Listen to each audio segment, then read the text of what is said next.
예, 안녕하십니까. 이선의 공부와 세상 이야기 2032 채널을 운영하고 있는 이선입니다. 오늘은 5월 8일 목요 2025년 5월 8일 목요일. 빨리 써. 빨리 써.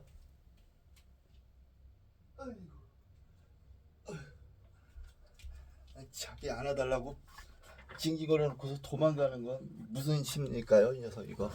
에? 무슨 심리일까요? 비싸게 보이려고 그러는 것 같은데. 그래, 너 잘났어. 정연아, 너 잘났어. 어? 아이고, 비싸다. 비싸게 보인다 그래. 비싸게 보여. 자, 인정이다, 인정. 자, 아빠랑 책 읽자. 정연이 앉아.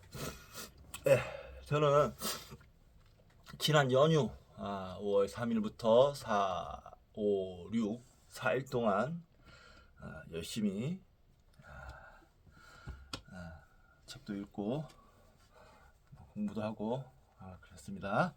그리고 그 다음날 일을 또 하고 또 오늘도 일을 하고 이렇게 자리에 앉았습니다. 조금 지금 6시 9분인데요.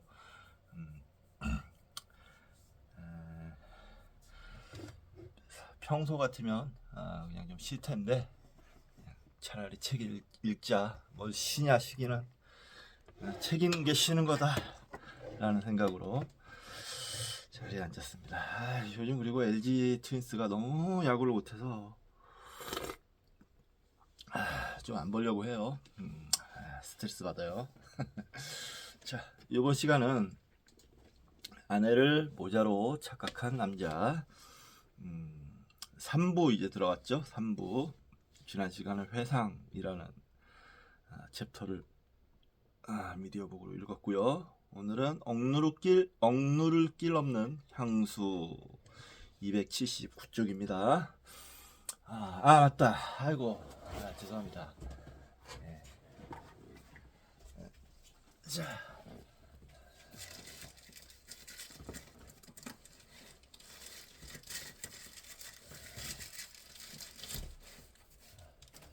이제 책 러시가 시작됐어요. 제가 말씀드렸듯이 책을 그냥 막 샀습니다. 엄청 많이 샀습니다. 지름신이라고 표현해도 좋은데 그러고 뭐 열병처럼 열병이라고 해야 될지 충동적이라고 해야 될지 충동적이라고 해도 나름으로는 관심사가 점점 많이 생기고 있거든요 지금. 그래가지고 책을 요즘에 좀 많이 삽니다. 예. 이제 좀 억누르려고 해요. 예. 관심사가 많더라도 제 주머니는 한계가 있으니 한계가 욕망을 따라가지 못하고 있으니까 이제 좀 자제를 하자. 책 사는 거를 좀 이제 당분간은 멈추자라고 생각하고 있어요. 알라딘의 마일리지만 다 쓰고 이게 거의 다 썼어요. 네, 한 번만 하면 될 것 같습니다. 마일리지를 완전 소멸시키고 자, 정에 앉아.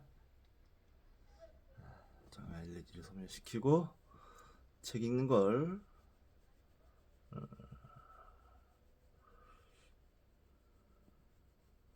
책 읽는 게 아니고 책 사는 걸 좀 웬만하면 중지를 하겠습니다. 꼭 필요한 책이 아니라면. 예, 새 책입니다. 이번엔 오랜만에 이 책은 새 책으로 살 수밖에 없었던 게 헌책도 비싸요. 그래서 새 책으로 샀습니다. 자, 파시즘 무려 27,000원짜리예요. 두께도 뭐 어마어마합니다.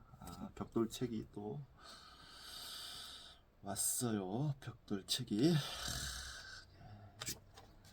찾아보기를 뺀다면 주도 좀 빼버릴까요? 주도 좀 빼고 주도 꽤 읽을 게 많을 것 같긴 한데 뭐 그냥 빼버린다고 치고 490쪽입니다. 예, 490쪽.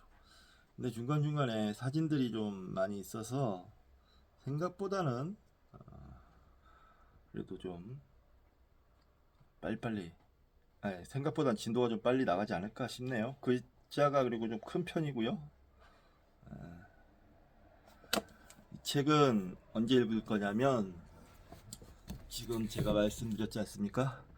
그 인간과 침팬지의 관계에 대한 책을 몇 권 읽은 다음에 파시즘에 대해서 공부하겠다고 그 인간과 침팬지에 관련된 책 한 3권 정도 읽은 다음에 읽을 거니까 저건 조금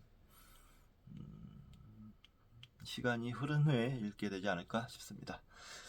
예, 오늘 한 권 소개시켜 드렸고요. 다음 방송에도 또 한 권 계속 소개시켜 드릴 것 같습니다. 책을. 자, 279쪽 억누를 길 없는 향수.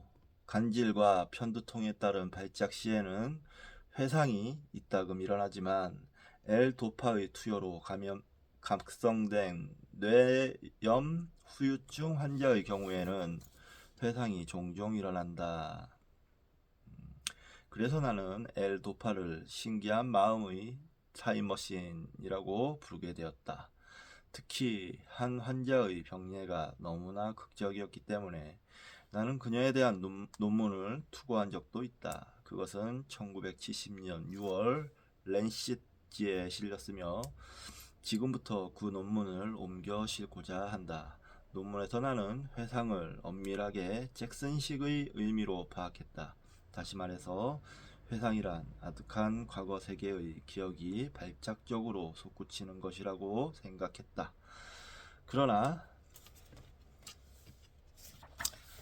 나중에 소생에서 이 환자 로즈 R에 대해서 썼을 때는 회상보다는 휴지라는 건 슈자에 멈출 짓지야 멈춰 쉰다 휴지라는 관점에서 생각해 보았다. 가로 열고 나는 그녀의 시간은 1926년에서 멈추고 말았는가 라고 썼다. 해롤드 핀터도 일종의 알래스카에서 데보라를 그렇게 묘사했다. 이제 인용입니다. 뇌 후유증 환자에게 L도파를 투여했을 때 나타나는 놀라운 효과 가운데 하나는 병 초기 단계에 나타났다가 그 후 사라진 증상과 행동 패턴이 부활된다는 점이다. 호흡곤란,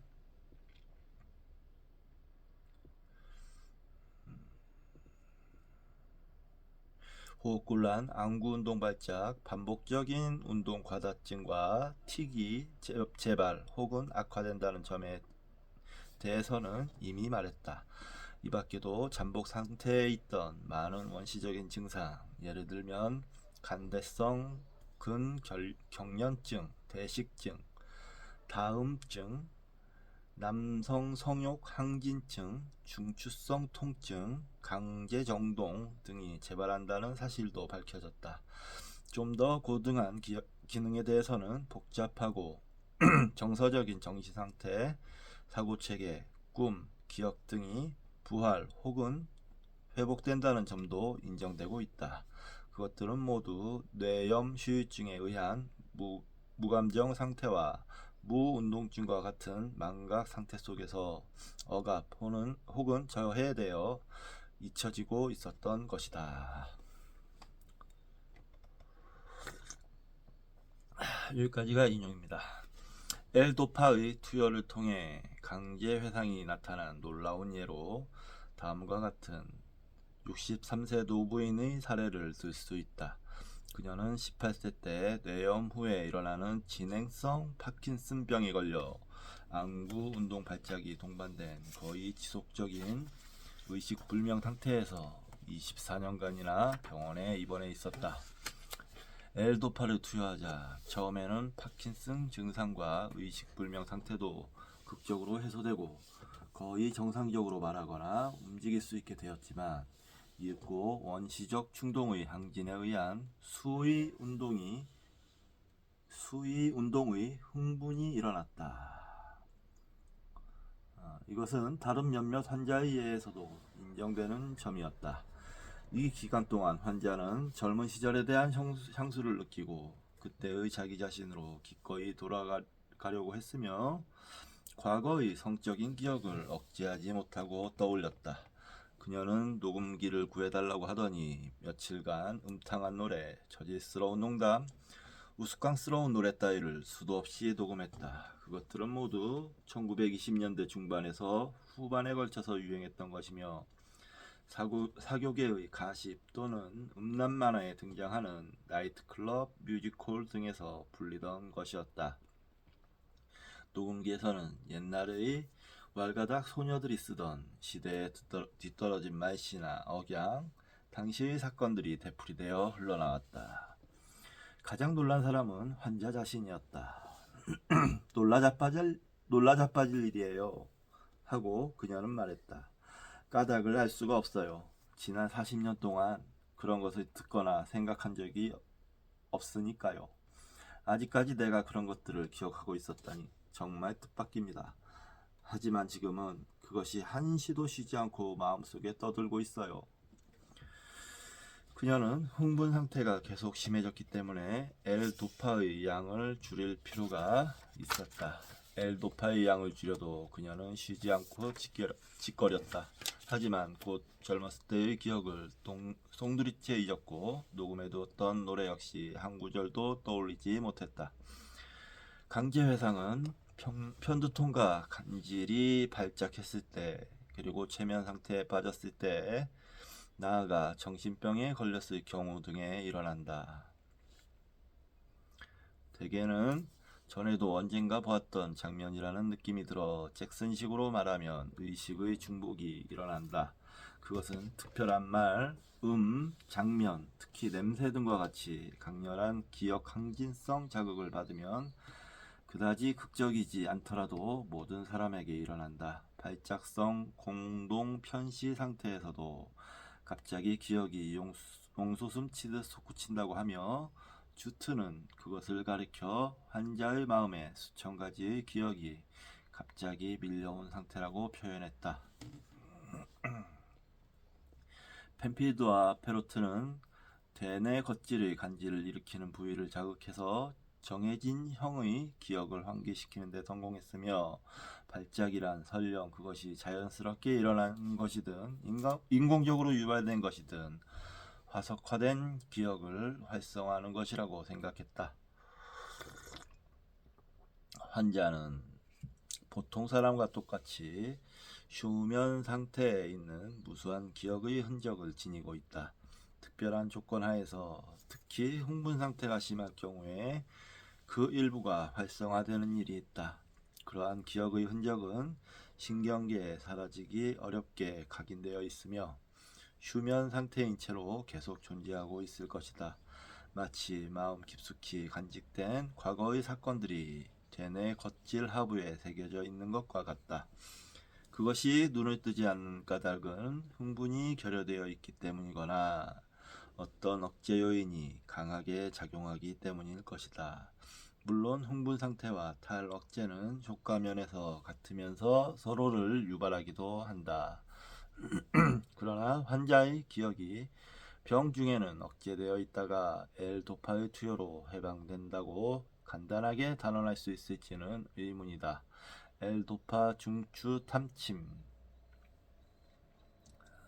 가로 열고 대뇌 겉질에 대한 자극 가로 닫고 편두통, 간질, 위기적 상태 등으로 인해 환기성 강제 회상은 흥분 상태의 일종이라고 말할 수 있다.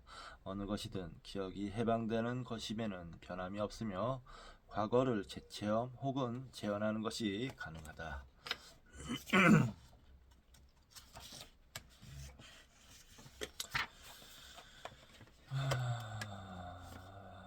이분은 그러니까 정리를 하자면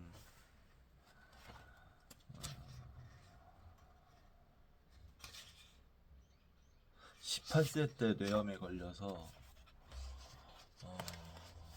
의식이 없다가 24년이 지난 후에 깨어났다는 거예요. 그러면 24년이면 42살이네요. 42살에 18의 마음 깨어났으니 나이는 42살이지만 18의 마음을 갖고 있었던 걸까요?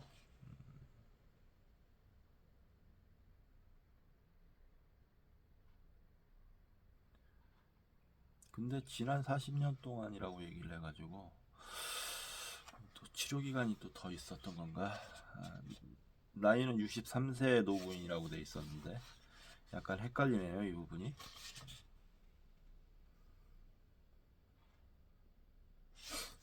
치료 과정이 조금 기간이 조금 붕 뜬 것 같습니다. 넘어가겠습니다. 다음은 인도로 가는 길 287쪽.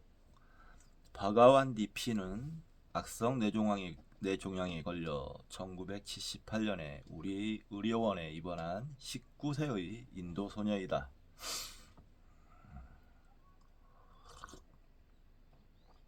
종양, 더 정확히는 벼라교 세포종이 처음 발견된 것은 그녀가 7세 때였는데 그때만 해도 그다지 악성도 아니었고 다른 곳으로 전이되지도 않은 상태라서 수술로 완전히 제거되었다. 그 덕분에 기능도 완전히 회복되었고 그녀는 일상으로 돌아올 수 있었다. 병의 이런 소강 상태는 10년 동안 계속되었고 그녀는 모든 일에 감사하는 마음으로 충실하게 살려고 노력했다. 그녀는 자신의 머릿속에 시한폭탄이 들어있다는 사실을 알고 있었다. 그녀는 총명한 소녀였다. 18세에 종양이 다시 발병했고 훨씬 더 공격적이고 악성이 되어서 이제 더는 제거할 수 없었다. 종양이 커져 신경이 눌리는 것을 막기 위해 그녀는 감압 수술을 받았다. 그 결과 자반신이 약해지고 마비되었을 뿐 아니라 주기적인 발작 등의 증상도 나타났다. 처음에 그녀는 상당히 명랑했고 자신에게 찾아올 운명도 잘 받아들이는 것처럼 보였다. 종양이 관자옆까지 자라 다시 감압 수술을 하자.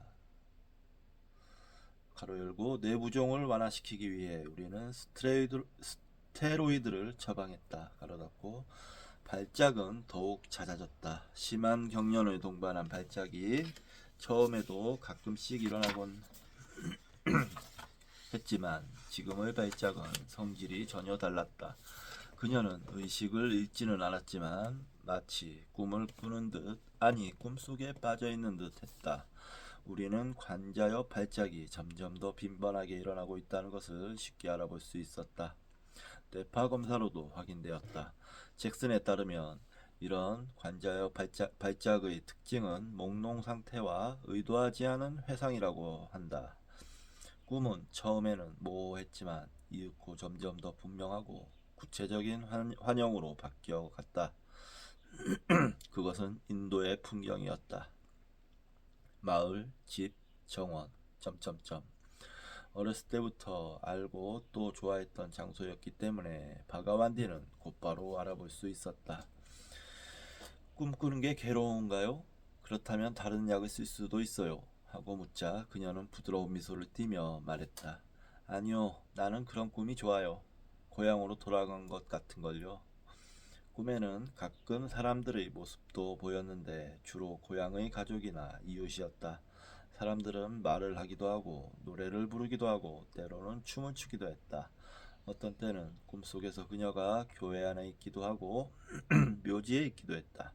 하지만 주로 마을에서 가까운 들판이나 밭 아니면 지평선 저 멀리까지 뻗어있는 야트막하고 정겨운 언덕들이 보였다. 이 모든 것이 관자엽 발작 때문일까? 처음에는 우리도 관자엽 증상이라고 생각했지만 나중에는 확신이 줄어들었다. 왜냐하면 관자엽 발작에 걸린 환자 가로 열고 잭슨이 강조했고 펜필드가 두개골을 열어 뇌에 자극을 가함으로써 증명했다. 회상 참조 가로 닫고 걸린 환자는 좀 더 고정된 형태의 꿈만 꾸기 때문이다. 늘 똑같은 장면, 똑같은 노래가 반복적으로 나오는데 그때 활성화되는 대뇌 겉질 부분도 항상 일정했다. 반면에 바가완디의 꿈은 고정되어 있지 않았다. 그녀의 꿈속에 나오는 광경은 매번 달랐고 눈앞에 펼쳐지는 풍경도 매번 바뀌었다. 당시 그녀는 다량의 스테로이드 처방으로 인해 중독과 환각 증상이 나타난 것이다.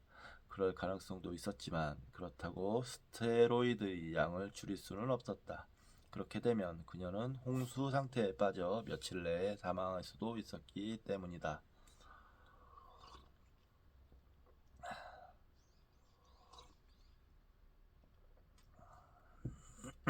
이른바 스테로이드 정신증 환자는 흥분하거나 혼란에 빠지는 일이 종종 일어나는 반면에 바가완디는 늘 정신도 멀쩡하고 조용하고 침착했다.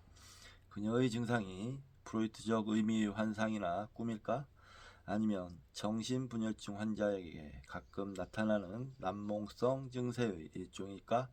이번에도 우리는 자신있게 말할 수 없었다. 왜냐하면 그녀의 꿈속에도 일종의 환상이 나타나기는 했지만 그 환상들은 모두 그녀의 기억 속에 있는 것이었기 때문이다. 그것들은 제정신 상태의 정상적인 의식과 병행해서 나타났으며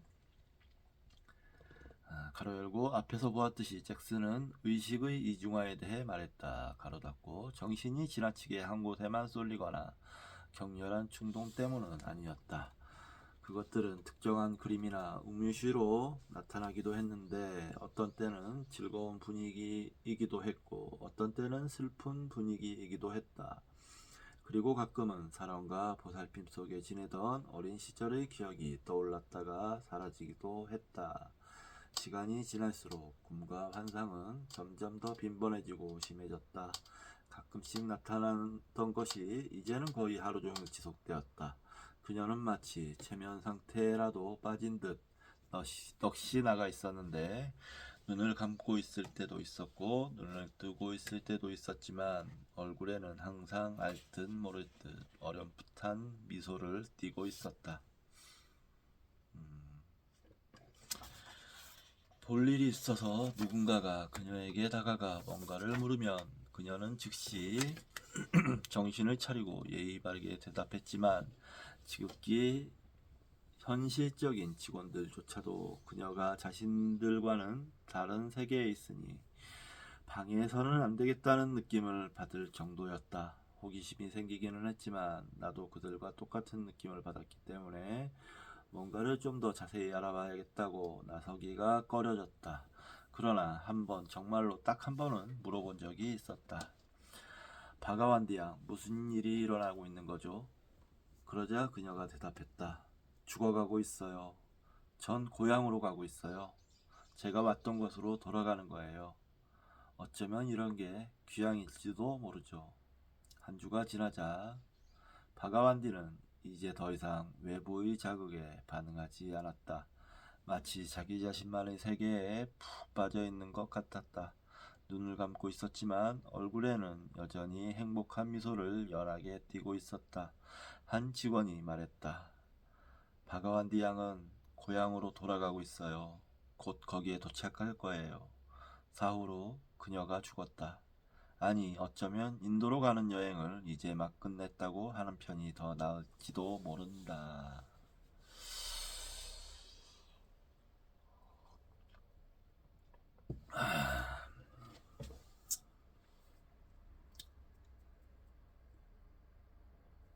어린 나이에 죽게 된 건 서글픈 일이었을 건데요. 그래도 주관적인 입장에서 이 바가완디 양 스스로의 입장에서는 행복한 죽음이라고 말할 수 있을 것 같습니다. 죽음에 대한 두려움도 그다지 보이지 않았고요. 어떤 죽음은 대단히 두려울 수 있고, 또 어떤 죽음은 이렇게 편안해 보이기도 하고, 그 차이는 뭘까요? 어떤 죽음이 편안한 죽음이고 어떤 죽음이 두려운 죽음일까요?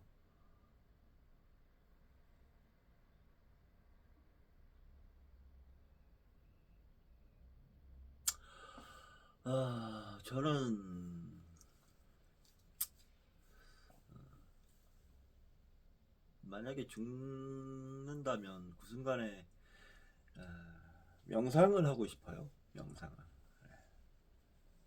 명상 참선을 하다가 그냥 이렇게 툭 이렇게 탁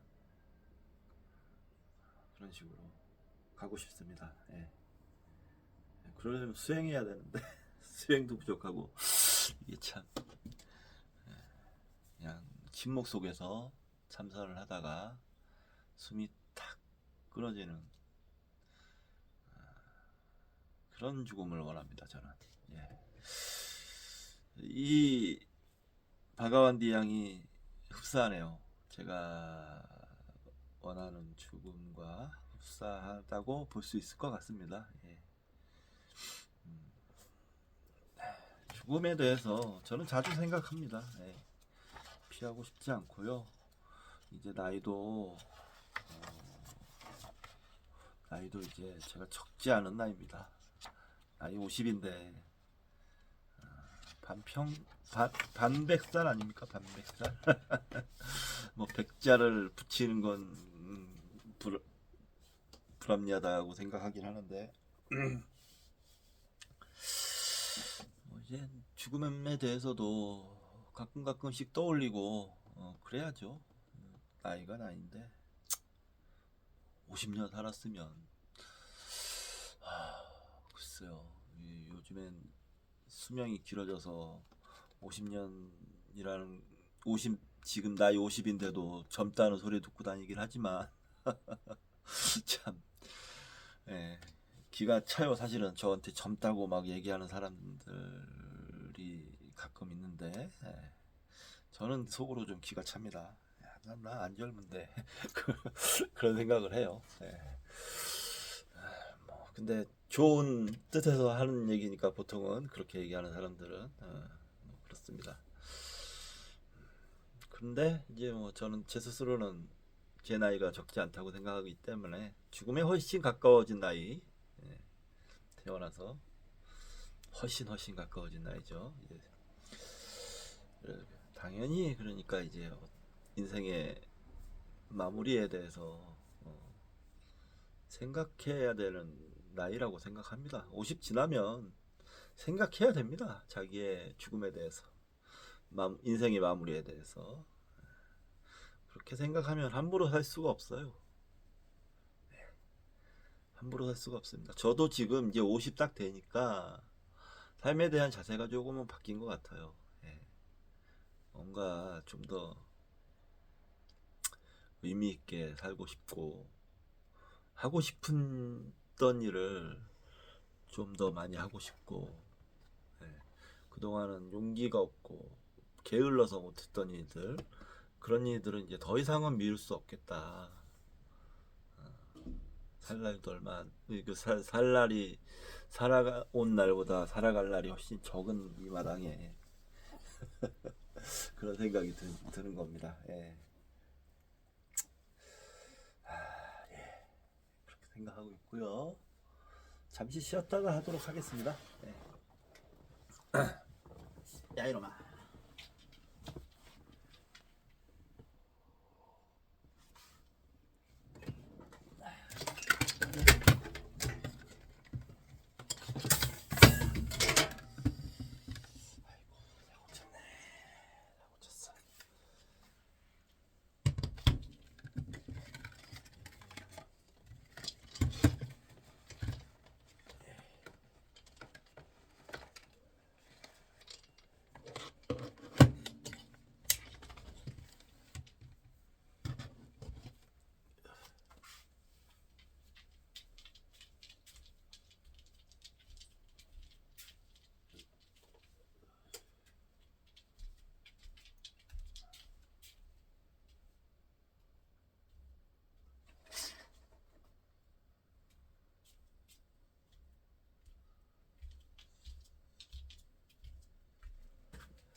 정말 배고프냐?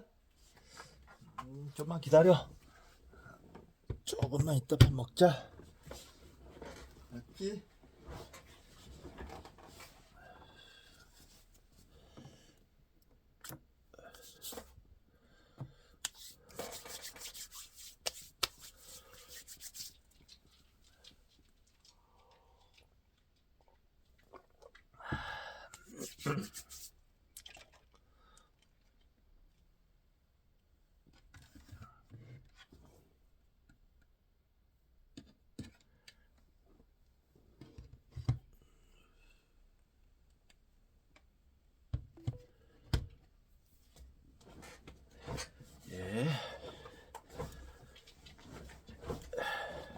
표현 읽도록 하겠습니다. 내 안의 개 293쪽 22세의 의대생인 스티븐 D는 약물 중독이었다. 암페타민을 주로 복용했지만 코카인과 펜시클리딘도 복용했다. 어느 날 밤 그는 생생한 꿈을 꾸었다. 세계가 상상할 수 없을 만큼 다양한 냄새로 진동하는 꿈이었다. 이건 행복한 물냄새군. 그리고 이건 용감한 돌냄새인걸. 잠에서 깨어난 그는 바로 그런 세계에 자신이 있다는 것을 깨달았다. 마치 전에 완전히 생명이었던 사람이 갑자기 완벽한 총천연색 세계로 들어선 느낌이었다. 방금 전까지만 해도 그저 갈색으로만 보이던 것이 이제는 10가지 이상의 갈색으로 구별할 수 있게 되었어요. 전에는 비슷하게 보이던 내 가죽 장정의 책들도 이제는 색조들을 꽤 분명하게 구별할 수 있어요.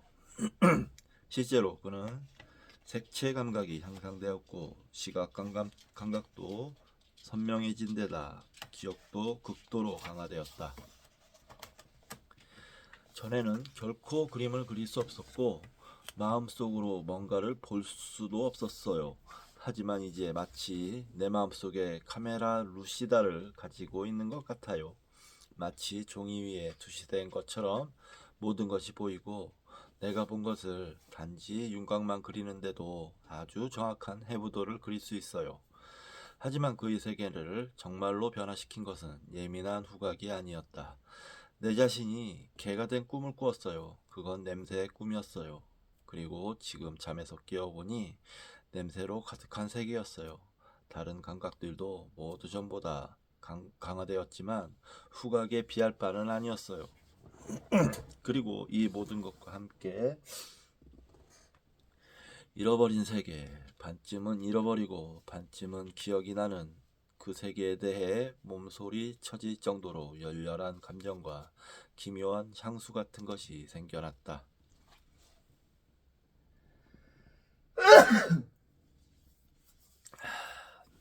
주 표시가 있습니다. 주 어느 정도 이와 비슷한 상태가 있다. 감정이 기묘할 정도로 과다하게 치닫는 현상을 말한다. 강렬한 후각적 환각과 함께 향수, 회상, 데자부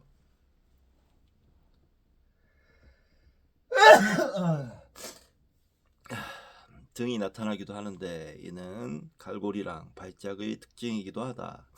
관자역 간질의 한 형태인 갈고리 이랑 발작은 약 1세기 전에 잭슨이 처음 보고한 것이다. 그런 경험은 꽤 특수하기도 하지만 때때로 후각이 전반적으로 예민해지는 현상인 후각 감인증을 들 수 있다. 계통 발생학적으로는 옛 냄새, 뇌 후각 내의 일부인 갈고이랑은 기능적으로는 대뇌의 변형계 전체와 연합되어 있다. 한편 변형계는 감정 상태를 결정하거나 통제하는 데 결정적인 역할을 하고 있다는 사실이 점점 더 명확해지고 있다. 원인이 어떻든 변형계가 흥분하면 감정이 격해지고 감각이 예민해진다.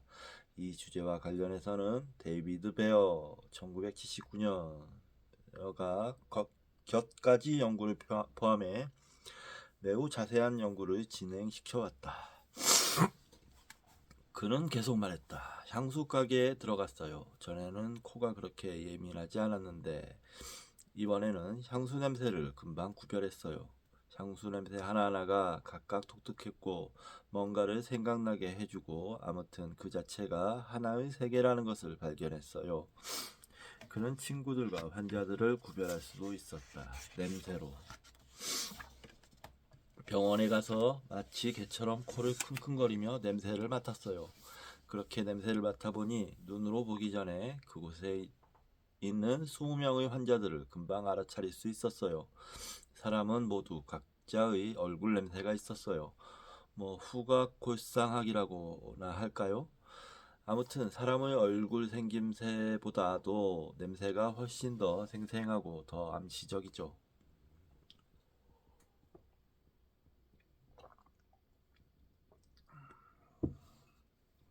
그는 사람의 감정도 냄새로 알 수 있었다. 두려워하는지 만족하는지 그리고 여자인지 남자인지까지. 마치 개처럼 말이다. 그는 거리와 가게도 냄새로 구별해낼 수 있었다. 그는 냄새만으로 길을 잃는 일 없이 유욕의 거리를 찾아갈 수 있었다. 그는 모든 것을 냄새 맡고 만져보고 싶은 충동을 느꼈지만 직접 만져보고 냄새를 맡아보지 않으면 전혀 실감이 나지 않았어요. 다른 사람들과 함께 있을 때는 이상한 사람으로 취급되지 않으려고 그런 충동을 억제했다. 성적인 냄새에도 예민해지고 자주 흥분했지만 음식이나 다른 냄새보다 더하지는 않았다. 냄새는 대단한 쾌락을 주었다. 물론 불쾌감 역시 대단했다. 그러나 냄새는 그에게 단순한 쾌감이나 불쾌감의 문제가 아니었다. 그에게 이제 냄새는 자신을 둘러싼 세계에 대한 미의식과 판단에 가장 중요한 구실을 하는 요소가 되었다. 엄청나게 구체적인 세상이 펼쳐졌어요. 하나하나가. 너무도 직접적이고 생생한 그런 세상 말이에요. 전에는 지적이었으며 무엇이든 숙고하고 추상화하는 경향이 있었던 그가 이제는 개개의 경험이 주는 거부하기 힘든 직접성에 비해 사고나 추상화, 범주와 같은 것들은 성가시고 진실성도 떨어진다는 것을 알게 되었다.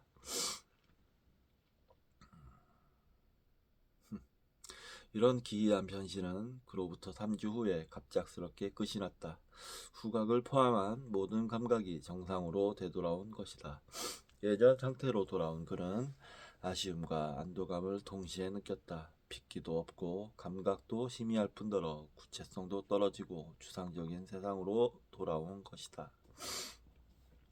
원래대로 돌아와서 기쁘긴 해요. 하지만 잃는 것도 무척 많은 것 같아요. 문명화되고 인간화되는 과정에서 우리가 포기한 것들이 뭔지 이제 알겠어요. 우리에게는 뭔가 다른 것도 필요해요. 원시적인 어떤 것. 그리고 16년이 흘렀다. 학창 시절도 암페타민에 찌들었던 시절도 이제는 모두 옛 이야기가 되었다. 그때와 비슷한 일은 그 이후로 한 번도 경험하지 못했다.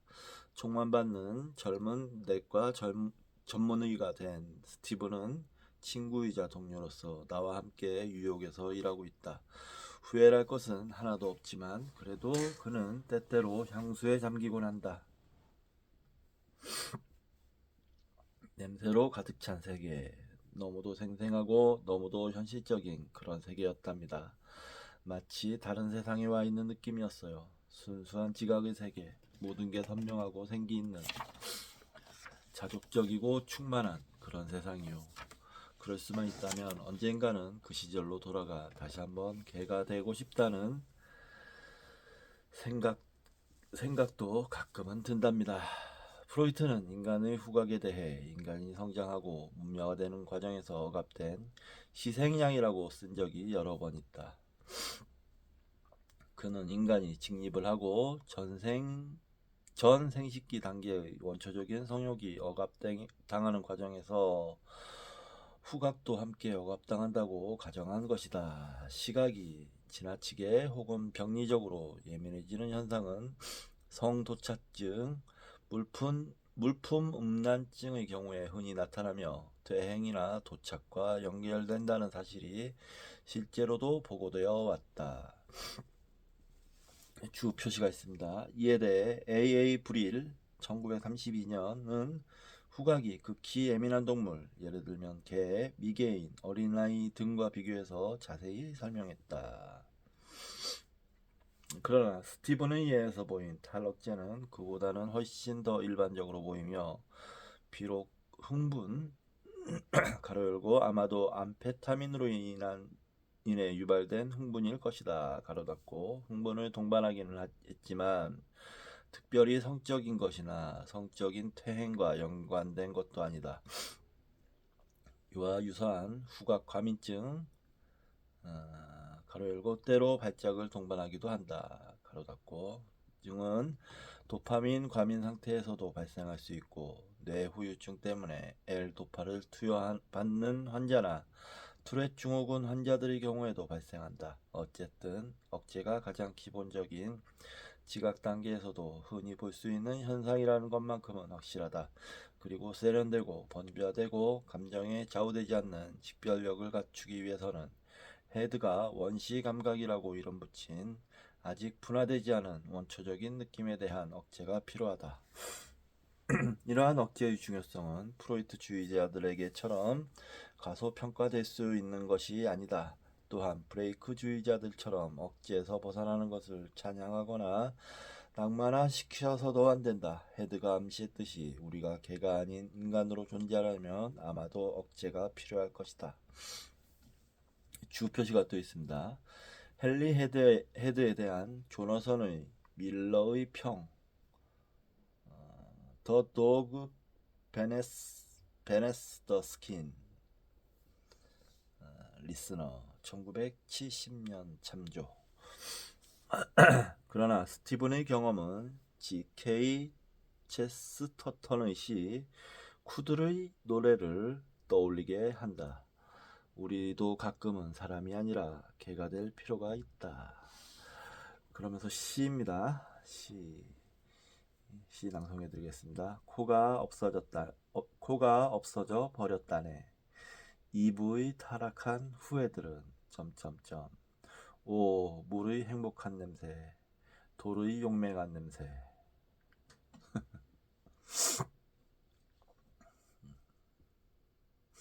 뒷이야기. 나는 최근에 이런 증례의 결정판이라고 할 수 있는 환자를 만난 적이 있다. 재능이 뛰어난 남자였는데 어느 날 머리 부상을 당해 후각로 부분을 다쳤다. 이 부분은 머리 앞쪽에 길게 뻗어 있어 손상되기 아주 쉬운 곳이다. 사고 후 그는 후각을 완전히 상실하게 되었다. 그는 이런 결과에 놀라기도 하고 낙담하기도 했다.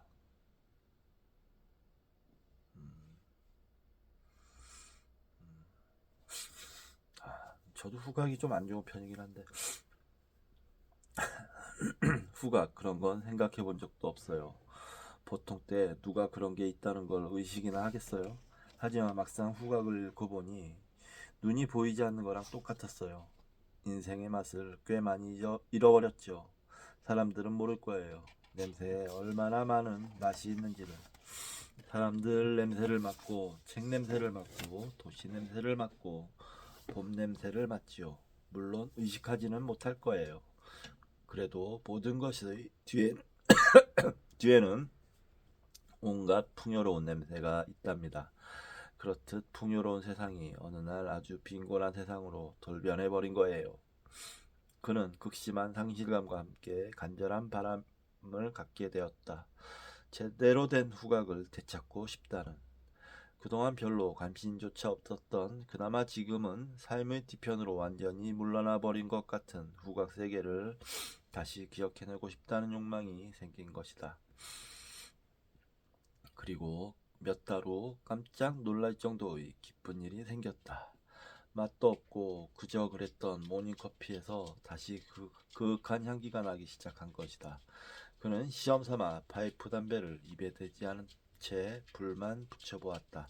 그러자 자신이 그토록 좋아하던 향을 희미하게나마 느낄 수 있었다. 그는 이미 신경과 의사들로부터 회복할 가망성이 없다는 말을 들었던 상태이지만 몹시 흥분하여 담당의에게 달려갔다.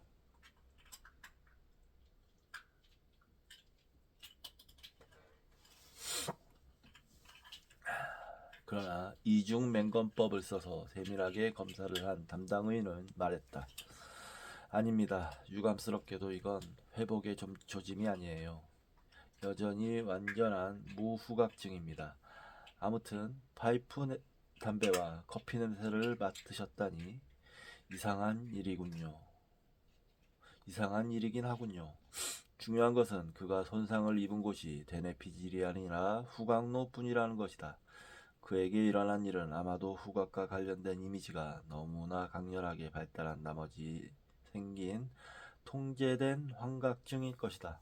커피를 마시거나 파이프에 불을 붙이거나 하는 일, 즉 과거에 늘 향기를 동반했던 상황에서 무의식 중에 향기에 대한 기억을 다시 떠올릴 수 있게 된 것이다. 향기를 맡고 싶다는 소망이 너무 강한 나머지 향기가 진짜라는 생각을 하게 된 것이다. 어느 정도는 의식적이고 어느 정도는 무의식적인 이러한 힘은 더욱 강화되고 적용 범위도 넓어졌다. 그는 이제 코로 봄의 냄새를 맡는다. 아니, 어쩌면 그는 냄새, 기억이나 냄새, 그림에 대한 기억을 되살려내는 것일 수도 있다. 그러나 적어도 그 기억은 자신은 물론 다른 사람까지도 그가 실제로 냄새를 맡고 있다고 속아 넘어갈 정도로 강렬한 것이다. 이런 보상작용은 시각장애인이나 청각장애인의 경우에는 종종 일어나는 일이다. 우리는 소리를 듣지 못했던 베토벤이나 앞을 보지 못했던 프레스컷 같은 사람을 떠올릴 수 있다. 그러나 이런 일이 무후각증 환자의 경우에도 일어나는지 나로서는 알 수 없다.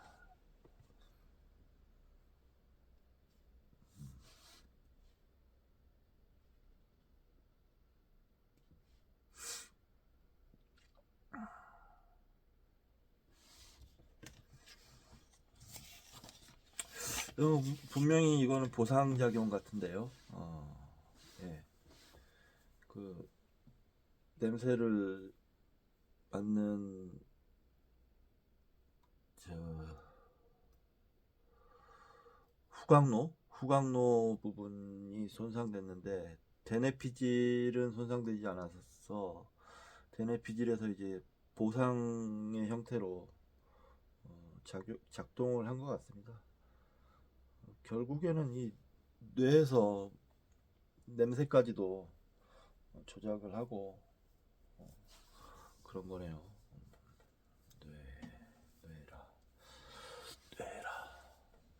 뇌에 대한 책도 지금 요번에 산 책 중에 몇 권이 있기는 한데 좀 공부를 해보고 싶습니다. 뇌에 대해서도. 그래야 뇌에 대해서도 좀 알아야 이게 제 공부 학문의 지평이 넓어지지 않을까? 이런 생각이 드네요. 뇌에 대해서 저는 아직 잘 모릅니다. 관심은 많은데 쉽게 이렇게 건드리게 되는 그런 주제가 아니에요. 어려워서 그런 건지 좀 조금 뭐랄까 두려워한다는 건 그렇고 좀 조금 꺼리고 있는 꺼린다? 뭐 아무튼 그런 상태예요. 네, 그래서 조만간 용감하게 뇌에 대해서도 공부를 좀 해보고 싶습니다. 인간을 알려면 뇌를 알아야죠. 그 다음 챕터 살인. 살벌합니다. 제목이. 살벌해요. 도널드는 PCP를 복용한 몽롱한 상태에서 애인을 죽이고 말았다. 그러나 그에게는 살인을 했다는 기억이 전혀 남아있지 않았다. 적어도 남아있지 않은 듯이 보였다. 체면술과 체면제인 아미탈나트륨을 사용해보았지만 역시 아무런 반응을 보이지 않았다. 따라서 재판에서는 기억의 억압은 보이지 않으며 기질적인 기억상실, 패시클리딘 중독으로 흔히 일어나는 의식상실이 인정된다라는 결론이 내려졌다. 아휴, 죽은 사람 앞에 불쌍하네요. 그가 애인을 살해한 과정은 경찰 조사를 통해서 상세히 밝혀졌지만 너무나 소름이 끼쳐 법정에서 공개될 수 없었다. 그래서 심리는 비공개로 열렸고 세상에도 그리고 당사자인 도널드에게도 알려지지 않았다. 당사자에게도 알리지 않을 정도면 대단히 성숙한 법원이라고 할 수 있죠. 대단히 성숙한 법원이라고 할 수 있을 것 같아요. 관자엽 발작 즉 관자엽 발작, 즉 정신운동 발작이 일어났을 때 자주 관찰되는 폭력 행위가 증거로 채택되었다. 그러한 폭력 행위의 경우 당사자에게는 자신의 행위에 대한 기억이 남아있지 않고 대개는 폭력을 휘두를 의사도 없다. 따라서 그러한 범죄를 저지른 사람에게는 책임을 묻지 않으며 유죄 선고가 내려지지도 않는다.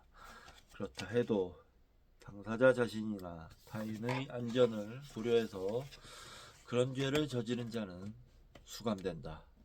불행한 도널드에게도 똑같은 조치가 내려졌다. 이거는 그럴만하죠. 네. 그렇게 하는 게 합당하죠. 네. 병이 있다는 거니까 그 병이 치료되기 전까지는 격리시켜 놓는 게 맞다고 생각합니다. 범죄자인지 아니면 정신이상자인지가 분명하게 판별되지 않은 채 도널드는 정신 이상이 있는 범죄자들을 수용하는 병원에서 4년을 보냈다. 그는 감금된 게 차라리 마음이 편한 듯했다. 아마 자신은 벌을 받아야 마땅하다고 생각했기 때문일 것이다. 게다가 격리되어 있는 게 안전하다고 느낀 듯했다. 누군가가 물으면 그는 언제나 슬픈 목소리로 나는 사회에 적응할 수 없어요 라고 말했다.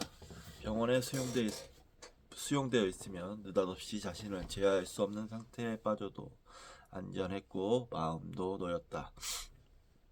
그는 언제나 식물에 흥미를 보였다. 원예는 건강한 취미이다. 위험한 인간관계를 맺거나 무서운 행위를 저지를 우려도 없으므로 병원에서는 그것을 장려했다. 그래서 도널드는 거친 황무지를 제공받아 그곳에 화단, 채소밭, 그 밖에 다양한 종류의 정원을 가꿨다. 그는 절도 있는 안정을 되찾은 듯이 보였다. 옛날에 그토록 거칠었던 감정과 인간관계도 신기할 만큼 안정되었다. 원래 좀 감정이 좀 거친 사람이었군요. 그러두고 분열병자라고 생각하는 사람도 있었고 정상이라고 생각하는 사람도 있었지만 그가 안정되었다는 것만큼은 모두가 인정했다. 5년째 접어들어 주말 외출을 허락받자 그는 바깥바람을 쐬기 시작했다. 자전거를 무척이나 좋아했던 그는 다시 자전거 한 대를 샀다. 그것이 이 기묘한 이야기의 제2막의 시작이다. 자전거를 탄 그는 빠른 속력을 즐기면서 비탈이 심한 언덕길을 내려가고 있었다. 그때 서투르게 주행 중이던 차 한 대가 길이 꺾여 보이지 않는 모퉁이에서 느닷없이 튀어나왔다. 도널드는 정면 충돌을 피하려고 핸들을 꺾었지만 중심을 잃고 떨어져서 머리를 땅에 심하게 부딪히고 말았다. 그는 머리에 중상을 입었다. 심한 양측 경막하 혈종이었고 외과 수술로 즉시 제거되었지만 양 이마 옆도 크게 손상되었다. 약 2주일 동안 그는 반신불수로 혼수 상태를 헤맸다. 그 후 그는 뜻밖에도 회복하기 시작했다. 그러나 이때부터 악몽이 시작되었다. 의식을 회복하기는 했지만 그것은 그에게 또 다른 재앙을 안겨주었다. 그는 극심한 마음의 동요에 시달렸다. 의식을 반 정도 회복한 도널드는 누군가와 격하게 싸우는 듯 야! 무슨 짓이야! 하지마! 하고 계속 부르짖었다. 의식이 또렷하게 돌아오면서 그 끔찍한 기억이 완벽한 형태로 되돌아온 것이다. 그는 신경학적으로 보아 심각한 상태였다. 좌반신 무기력에 지각장애, 발작, 심한 이마 옆 결손 증상을 일으켰던 것이다. 게다가 전혀 새로운 문제까지 더해졌다. 살인, 시체, 잃어버렸던 기억이 선명하고도 마치 환영을 보듯이 하나하나 되살아난 것이다. 회상은 억제할 길이 없이 용솟음 쳐서 그를 압도했다. 그는 살인을 되풀이해서 보고 수도 없이 계속해서 살인을 저지르고 있는 상태였다. 이것은 악몽일까 광기일까? 그것도 아니면 기억의 항진일까? 기억력이 정말로 놀랍게 높아졌다. 우리는 그에게 자세한 질문을 던졌다. 질문을 던질 때에는 어떠한 암시나 힌트도 주지 않도록 세심하게 주의했다. 그 결과 그가 기억해내는 것들은 실제로 있었던 일의 회상이라는 사실이 곧 밝혀졌다. 그러나 그 자신은 회상을 제어할 수 없었다. 그는 사건의 세세한 내용까지 알고 있었다. 조사를 통해 밝혀진 것과 똑같은 사건 내용을 알고 있었다. 공판 과정에서도 그에게 알려주지 않았던 내용까지 모두 알고 있었던 것이다. 그때까지는 전혀 없었던 기억 혹은 잊혀졌다고 여겨진 기억이 최면술과 최면주사를 사용해도 되살아나지 않던 그 기억이 갑자기 되살아났음이 밝혀진 것이다. 그뿐 아니라 그러한 회상이 일어나는 것을 멈출 수 없었다. 설상가상으로 회상을 통해 되살아난 기억은 그로서는 도저히 견디기 힘든 내용이었다. 도널드는 뇌신경외과 병동에서 2번이나 자살을 기도했다. 그리고 그때마다 강력한 진정제를 투여받고 구금되었다. 도널드에게 도대체 무슨 일이 일어난 것일까? 무슨 일이 일어나려고 하는 걸까? 정신병으로 인한 망상이 갑자기 나타났다는 생각은 들지 않았다. 왜냐하면 실제로 나타난 것은 틀림없는 과거의 사실이고 그 회상이었으니까. 혹시 그것이 정신병적 망상이라고 할 수 있을까? 그렇다면 그것이 왜 아무런 예고도 없이 갑자기 머리의 손상과 함께 나타났을까? 그의 경우는 정신병적이라고 해도 좋을 정도로 어떤 이상하고 강력한 압력이 기억에 가해졌다. 정신의학 용어로 말하면 너무나도 강한 리비도 부착이 일어나는 것이다. 그 때문에 그는 끊임없이 자살을 생각해야 하는 상황으로 내몰렸다. 막연한 오이디푸스적인 고뇌와 죄악감이 아니라 실제로 저질렀던 살인이 기억 상실에서 반전을 이루어 떠오른 것은 도대체 어떤 연유에서일까? 이러한 추상을 불러일으키는 집중이란 대개 어떤 것일까? 하나의 가능성으로 이마엽이 손상되면서 억제에 필요한 조건이 사라졌다고 생각해 볼 수 있을까? 지금 우리가 본 현상은 그때까지의 억압이 갑자기 풀리고 그 대신에 특이한 반억압이 폭발적으로 분출한 것이 아닐까? 그러나 우리 모두는 이러한 병례를 들은 적도 없었고 책에서 읽은 적도 없었다.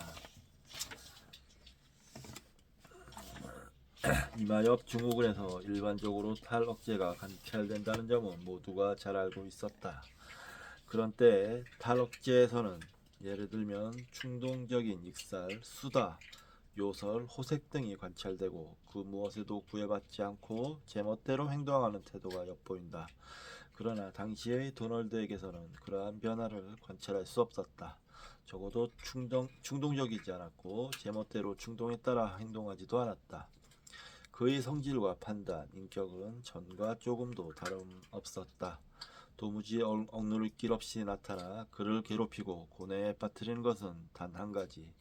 살인 당시의 기억과 그때의 감정이었다. 어떤 흥분성 요소나 간질 요소가 있어서 그것이 영향을 미치고 있을까? 이에 뇌파 검사를 했더니 지극히 흥미로운 결과가 나왔다. 코인두 전극을 사용해서 조사해보니 그는 때때로 간질 발작을 일으키기도 했지만 그것과는 별도로 양 관자엽에서 끊임없는 흥분 상태와 강도 높은 간질을 일으키고 있다는 사실이 밝혀진 것이다. 이것은 어디까지나 추론으로 전극을 끼워넣지 않고는 확실하다고 잘라 말할 수 없었다. 그러나 아마 그 흥분 상태는 양 관자엽 속에서 일어나며 갈고리에서 편도 나아가 변연계까지 퍼져 있음에 틀림없었다. 이것들은 모두 관자엽 깊은 곳에 자리잡은 감정의 회로이다. 펜필드와 페트로는 관자엽 발작 환자에게 반복적으로 일어나는 회상과 경험적 환각에 대해서 보고했다. 그러나 펜필드가 이 책에서 말한 대부분의 경험과 회상은 수동적이라고 말해도 좋은 것이었다. 예를 들면 음악을 듣는다거나 어떤 장면과 마주쳐 그것을 보는 수준에 머물렀고, 따라서 환자는 그 자리에 있지만 행위자가 아니라 단지 관객에 불과했다. 주 표시가 있습니다. 주, 전부가 그렇다고는 할 수 없다. 펜피드가 쓴 글 중에는 다음과 같은 예가 있다. 특히 심한 정신적 손상을 받은 어떤 12세 소녀는 발작을 일으킬 때마다 꿈틀꿈틀 움직이는 뱀자루를 들고 쫓아오는 잔인한 남자에게 잡히지 않으려고 필사적으로 달아나는 자신의 모습을 떠올렸다. 이러한 경험적 환상은 5년 전에 실제로 일어난 무시무시한 사건이 그대로 정확하게 재현된 것이다.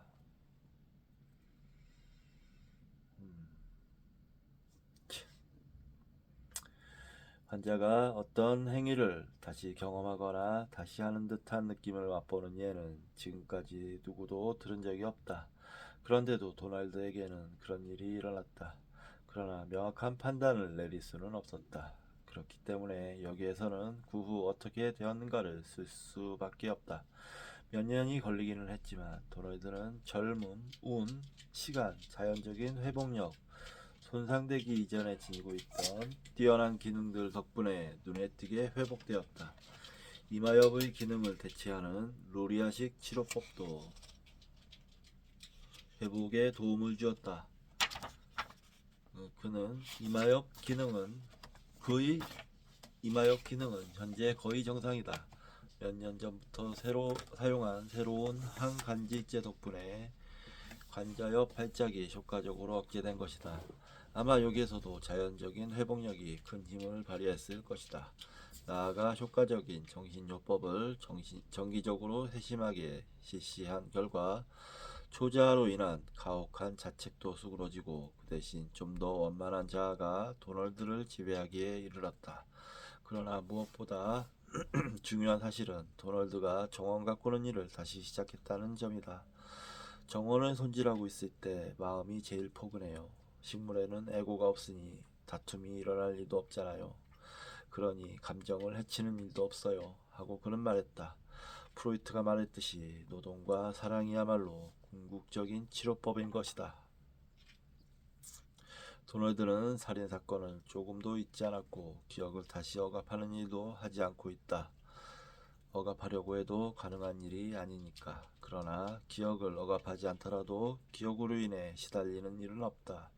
생리학적인 균형, 정신적인 안정을 되찾은 것이다. 그러나 일단 잊었다가 나중에 다시 되살아나는 기억에 대해서는 어떻게 하면 좋을까? 기억 상실이 왜 일어났고 왜 기억이 급작스럽게 되살아났을까? 완전한 망각에서 그토록 격렬한 회상으로 전환한 까닭은 무엇일까? 신경학의 드라마라고도 할 수 있는 이 기묘한 이야기에서 실제로 일어난 일은 무엇이었을까? 그것은 지금까지도 수수께끼다. 이리와.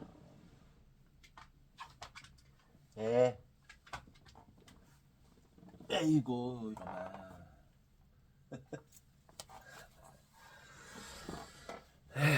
참 별일이 다 있네요. 아이고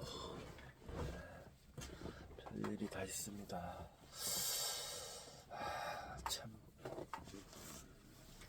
가혹한 기억 일일 거예요. 그런 기억이 자기에게 있고 자기가 그런 사실 일을 저질렀지만 몰랐었지만 그 기억이 자기를 살인했던 그 기억이 잔인하게 살인했던 그 기억이 얼마나 괴롭힐지 상상이 가지 않네요. 저는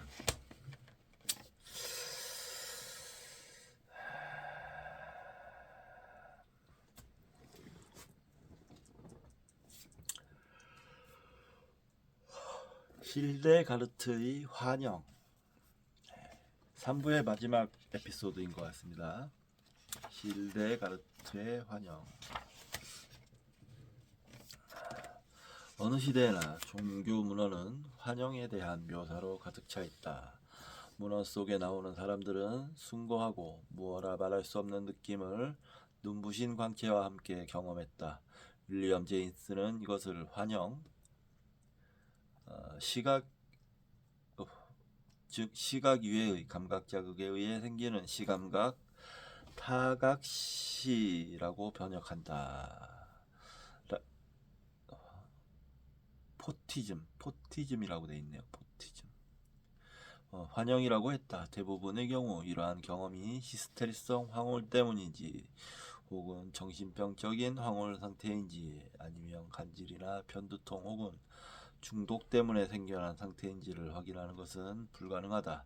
그러나 빙겐의 힐데가르트 가로 열고 1098년에서 1180년 힐데가르트는 아주 특별한 예외이다. 수녀인 그녀는 지적, 문학적 재능이 비상했던 신비주의자였다. 그녀는 어릴 적부터 말년에 이르기까지 헤아릴 수 없는 환영을 경험했고 그대는 알지어다와 신성한 작품들의 책이란 두 권의 수고본 속에 더할 나위 없이 아름다운 글과 그림으로 그것을 남겼다. 주의 깊게 고찰하면 그녀의 글과 그림들 속에서 우리는 어떤 분명한 특질을 찾아낼 수 있다. 그것들은 틀림없이 편두통과 관련된 것이며 앞에서도 언급했던 온갖 다양한 시각적 이상 감각을 보여주고 있다. 힐데가르트의 환영에 관한 긴 글에서 싱어는 가장 중요한 특징으로 다음과 같은 점을 들었다. 힐데가르트의 환영이 나타난 이러한 환영들은 편두통 때문에 생긴 것이다. 그림 A. 이 그림의 배경은 물결치는 동심원들 속에 반짝이는 별들의 모습이다. 그림 B. 무수하게 빛나는 별, 섬광시들이 떨어졌다 사라진다. 음성 앞점과 양성 앞점이 계속 이어진다. 그림 CD. 중심부에서부터 뻗어나가는 성체의 모습이 그려져 있다. 원래의 그림에서는 가운데 부분이 채색되어 있으며 눈부신 빛을 발하는 것으로 묘사되어 있다. 성체는 힐데가르트가 경험한 편두통 환영에 대표적으로 등장하는 도형이다. 모든 그림에서 가장 두드러지게 나타나는 것은 하나의 점이나 여러 개가 함께 뭉쳐져 있는 모습으로 그려진 빛이다. 그 빛들은 희미한 빛을 발하며 움직이는 모습으로 그려져 있는데 대부분은 물결이 움직이는 것처럼 보이기도 하고 때로는 별 모양이나 빛을 발하는 눈의 모습으로 해석된다. 그리고 하나의 빛이 나머지 다른 빛들보다 너울거리는 형태의 동심원들로 표현된 경우도 아주 많고 또 채색된 부분의 중심에서 성체임이 분명한 어떤 형태가 빼어나와 있는 그림들도 있다. 환상을 경험한 많은 사람들이 말했듯이 이러한 빛들은 부글부글 끓어오르다가 용솟음 치는 듯한 격렬한 느낌을 준다.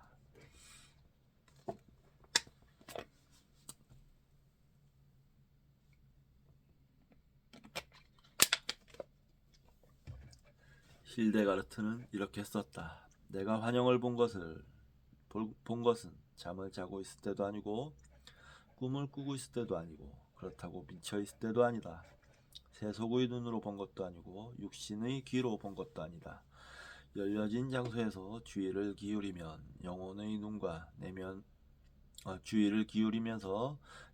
눈과 내면의 귀로 본 것이다. 그것은 하나님의 의지에 따른 일이었다. 힐데가르트는 이러한 환영들 가운데 별들이 바닷속으로 사그러져가는 그림을 천사들이 하강할 조짐으로 해석했다. 인용입니다. 나는 세상에서 가장 눈부시고 아름다운 큰 별을 보았다. 그 뒤를 쫓아 엄청나게 많은 별들이 남쪽으로 떨어졌다. 그러다 갑작스럽게 그 모든 것이 사라지며 검은 석탄으로 변했다. 그리고 심연으로 던져져 더 이상 보이지 않았다.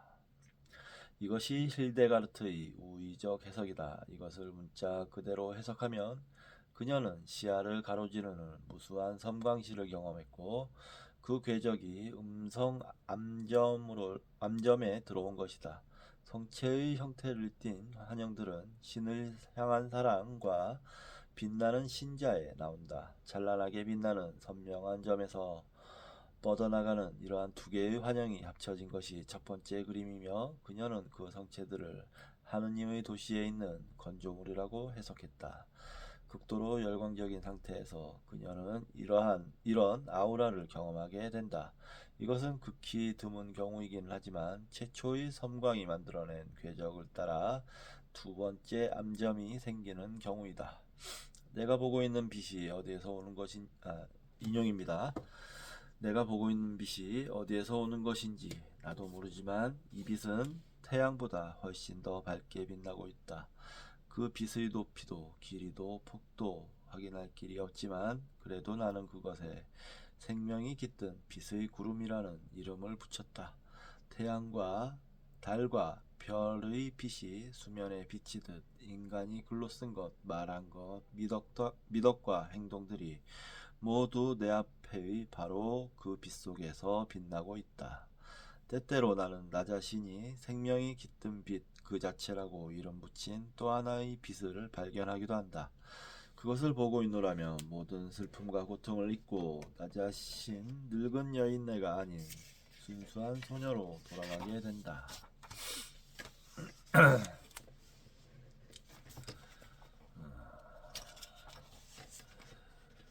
황홀 상태에서 힐데가르트는 자신의 환영에 대해 신을 향한 경외심과 철학적인 의미를 부여함으로써 자신의 삶을 영적이고 신비주의적인 것으로 가꾸어 가는 데 도움을 받았다.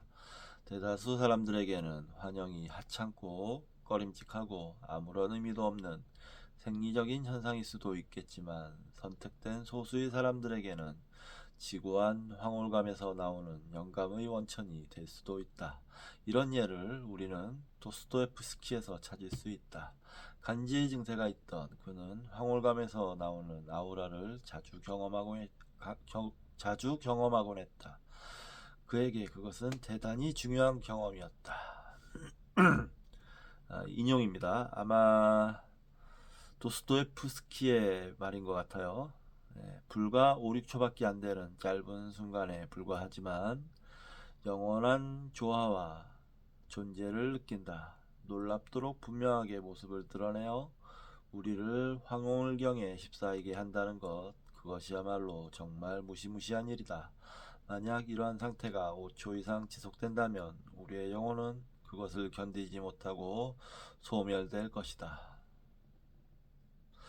이 5초 동안 나는 인간으로서의 존재 전체를 산다.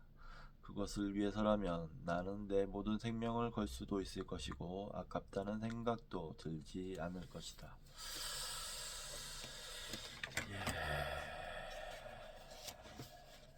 잘 읽었습니다. 이 도스토옙스키의 말은 굉장히 인상적이네요. 이게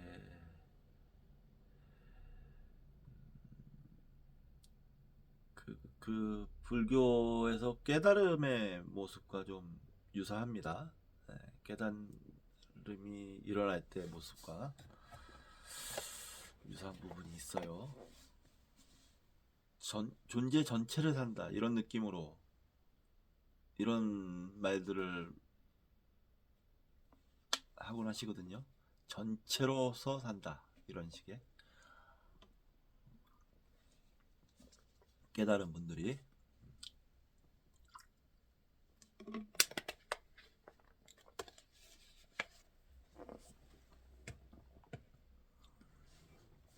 마음이 확 열렸다 이런 표현도 쓰는데, 그게 전체로서 산다는 또 다른 표현일 텐데,